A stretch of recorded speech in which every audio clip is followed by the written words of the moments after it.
Welcome to the Pixelberry Choices podcast, and today we're going to be talking about Chapter 16, aka the finale of Veil of Secrets. And as you guys probably know, I was following this book and I tried to finish it with The Unexpected Errors. So, after we finish The Unexpected Errors, we will do a sort of comparison between these two. Well, comparison between these two books, which are really close, not like which one is better, but we'll just seek in a comparative way like what happened in this book that didn't happen in that book, and how each book in its own is an unique book, even though both are murder mystery, and which book had their pick in which chapter, what happened, how the ending was. We will do a lot of fun chatting about that, but for now, let's dive right into chapter 16. So this chapter starts in the usual fashion of Veil of Secrets. So we are in this investigator's office, and he's investigating us, interrogating us, and then we finally say that's where it ends. And we thought we will be punished in some way because we did some breaking in and we sort of messed up some of the evidences, and we did a lot of things that we shouldn't be doing as a civilian, even though we're a reporter, but that's still not our job. But that FBI agent, especially on behalf of FBI, thanks us and then lets us go. And then we say, "You're letting me go, that means it's time to leave."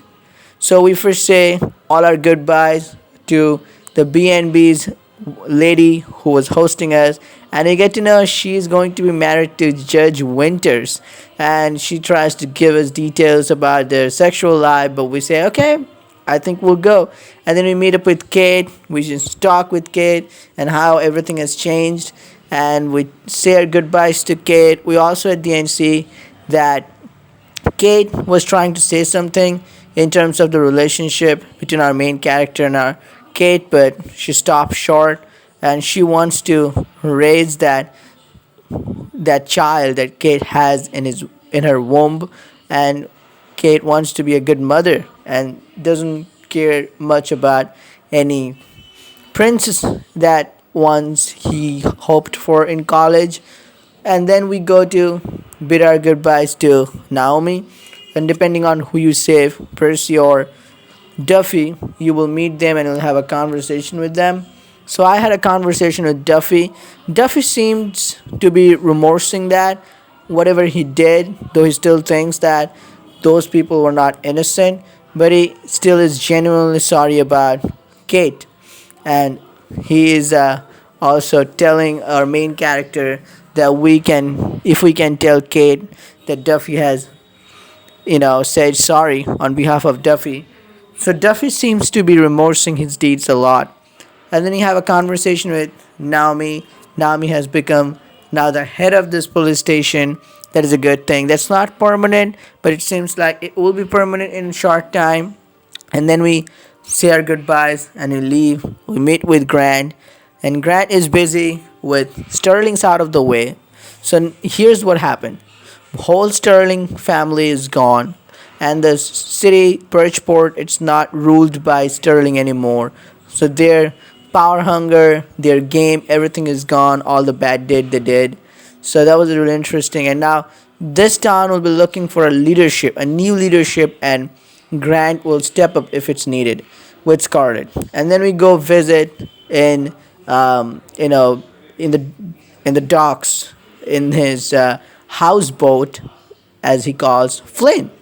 And then we say our goodbyes to Flynn. We see Flynn is, Flynn's apartment or his place was also really messy with papers and laptop, and he was trying to get a new job as one of the inspector of Naomi, Silverhawk, as he calls her. That is definitely interesting. We can tease Flynn about leaving his past, like dirty things he did, or not dirty, but how do I put it? Yeah, like outlaw things he did, and now leaving that behind and joining Silverhawk, Naomi in the police department. And then you go back to our cab, and here's a diamond scene. You can either choose to go back to New York or you can stay with a specific person. I chose to stay with Kate, so I will go back to Kate, and our main character will tell how much they have loved Kate, and then Kate will also admire that she didn't want to ruin the relationship as did our main character. We all, both of us loved each other, but no one told it to the other person because they thought it would ruin the relationship, the friendship they have in between them. I think it is far more, how do I put it? It's a far more general thing that happens in daily day-to-day life rather than just falling for someone instantly, or hooking up with someone instantly. Though I'm not saying that doesn't happen, but this is a pretty basic plot that happens. Two friends, they don't want to ruin it and doesn't want to take it to the next level, and then realize after a long time that doesn't happen perhaps, but they have the feeling. So it was really good. We have a little intimate moment. We kiss each other. We share our thoughts. We have this heart to heart, and then we promise to each other that we are okay with whatever Kate chooses, and we're going to raise that little kid Kate has together. And then we also before teased Flynn about being uncle and how he's going to be a bad influence on that kid, but in a good way.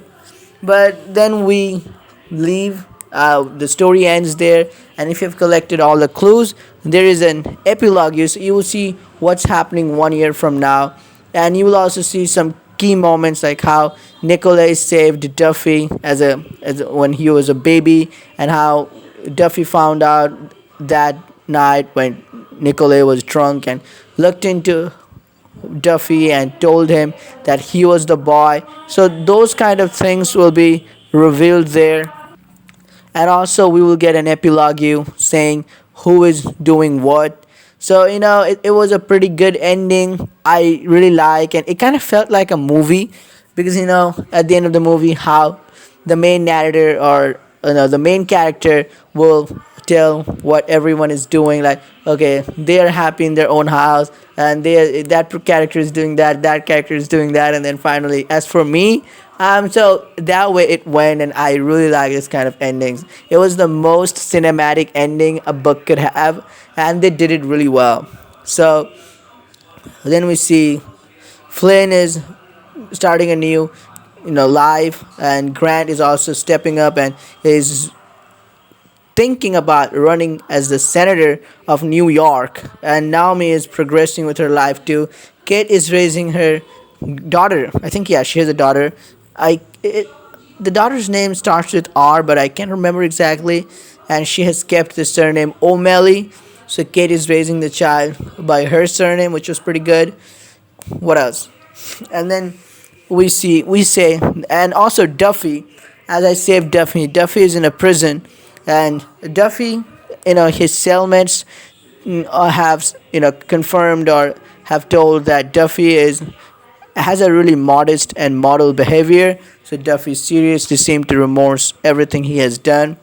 And then Nicolay also helped the police FBI to catch the smuggling wing in New York. So he's on a witness protection, and he helped a lot. We also, if you saved Nicolay, we'll get a letter from Nicolay thanking us, and that how he wants to spend the rest of his life in prison, and he wants his peace. But he will get more than that, because he's in witness protection. So he's finally doing good job, good deed, and it's not enough to redeem what he did, like killing a woman, burning her alive, but still, it was a good add to that. And then we finally say, as for me, as for our main character, we are, in whatever setting you choose, and we're taking one thing at a time, and we're looking for the future, but we're enjoying the current moment, the now. And that's where it ends. Absolute cinematic ending, the best possible ending this book could have had. And that's it. So I have enjoyed Veil of Secrets. I'll say further on it when The Unexpected Errors ends, and we'll do a comparison. We'll just talk about these two great books. And just so you know, Andrew, the lead writer of Blades of Light and Shadow, is also the lead writer of Veil of Secrets, Hero, what else? Endless Summer, and a couple of more books, Crimes of Passion. So, and if you look at the ending of Endless Summer, look at the ending of Hero, though it's not finished yet, technically. You will see these are really great endings.